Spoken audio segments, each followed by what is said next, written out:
Hi everyone, it's Beatrice Johnston here with Brand Excitement, and I want to share with you today 3 tips that can help you to have a strong brand. Now, one of the questions that I get asked a lot when I'm speaking with people about how to build their brand, how to enhance their brand, how to expand their brand is really what makes a strong brand. And I think there's 3 really critical things that you're going to want to make sure that you're implementing in your business and paying attention to as you're building your brand and as your brand through kind of your business and your growth as it transitions, so that you can continue to be kind of a top player in your industry and really be the person that they go to whenever they have a need that you can service.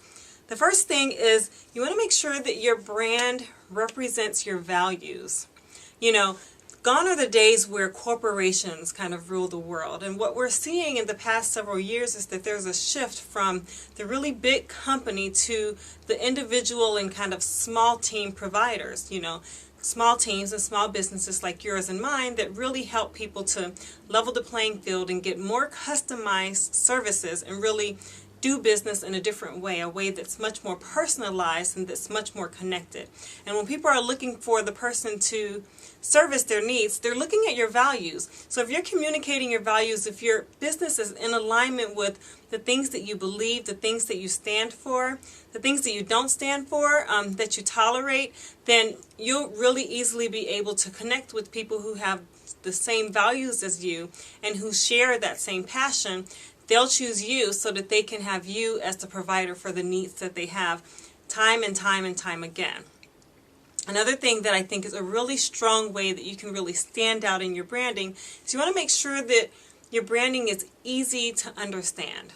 Now, I have a really great example of this. I was in the car today driving from New York City to Stamford, Connecticut, and there's the Garmin navigation system that tells you, turn left, turn right, go 3 more miles, and then you're going to want to, make a left turn at this exit. Well, as I was listening to the instructions for this device, one of the things that kind of made me chuckle over and over again is whenever the street name would be something like, let's say Lakeshore Drive or, Small Town Expressway, the voice of the Garmin would actually say, for drive, it would say doctor because it was abbreviated as DR, right? So it would say, Lakeshore Doctor. And, for expressway on the Garmin, it's kind of abbreviated EXPY, and it would say XP. And, as I always do, I always think about kind of the communication and branding and all of these life lessons that we have in our everyday experiences. And I started to think about how do we disconnect from the people that we want to serve by not speaking their language, by not using the terminology that they're using so that we can get them where they want to go. And we see this, in a lot of industries, industries like the medical industry, the technology industry, and I'm finding more and more in the kind of online business and internet and social media industry, we're starting to throw around these coined phrases and languages and idioms and other things that our ideal clients may not understand and they may not be speaking. So if you want to have a brand that really is strong, that really stands out in the marketplace, I want you to make sure that you're using communication that's easy to understand so that your ideal clients don't have to do any translation in their heads, so they don't have to kind of turn things around to understand what you're saying to them and where you're kind of guiding and directing them to go. And the third thing that I think is going to be the thing that you want to kind of plug into to really make your brand stand out, I have a little cheat sheet here. You can see I'm looking over at it, is you want to make sure that your brand is recognized at a distance.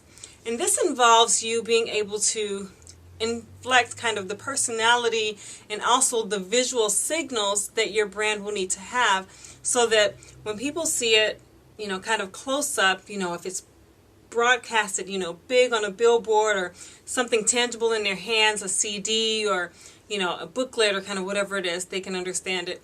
But if they see something at a distance, if they see, just a small icon on your computer screen, or if they see, just a small, symbol or widget in a publication or, as a part of a multi-mix of kind of co-branded companies or whatever it is, you want to be able to make sure that they can recognize that at a distance. And the reason for that is because it helps you to stand out in the marketplace. It really solidifies the reputation that you're building in your marketplace, and it keeps you as the identifier who's unique. When people can see, that little, swoosh for Nike, or, when you can see the M for McDonald's, right away who it is, kind of what they do, kind of what they represent, and kind of where they're going. It's the same way that you want it to be for your brand. So make sure that as you're building the visual signals for your brand, that you're looking at things close up, kind of up front, in person, big, bold, and strong, but also that at a distance, if someone's able to see it, it doesn't mean at a distance kind of big on a billboard, but at a distance on a publication, at a distance on someone's name tag. Whatever that distance is, that there's that visual identifier, that icon, that brand mark that really signifies that it's you that is the servicer for that, and it really essentially becomes your name and words and pictures. So you want to make sure that you have those three things. I'll repeat them again. To have a strong brand, you want to make sure that it represents your values. It's got to represent you, right? Because people will connect and resonate with that. They feel that there's a piece of them that is in there. You want to make sure that it's easy to understand, so you want to be speaking the same language as the people that you're serving, and you want to make sure that it can be recognized at a distance. That's what I have for you today. So go out, make sure that you evaluate your brands that has those three things, and I'll see you again the next time we have tips for you. Again, Beatrice at Brand Excitement, and if you haven't yet signed up for our weekly tips, you can do that at brandexcitement.com/subscribe.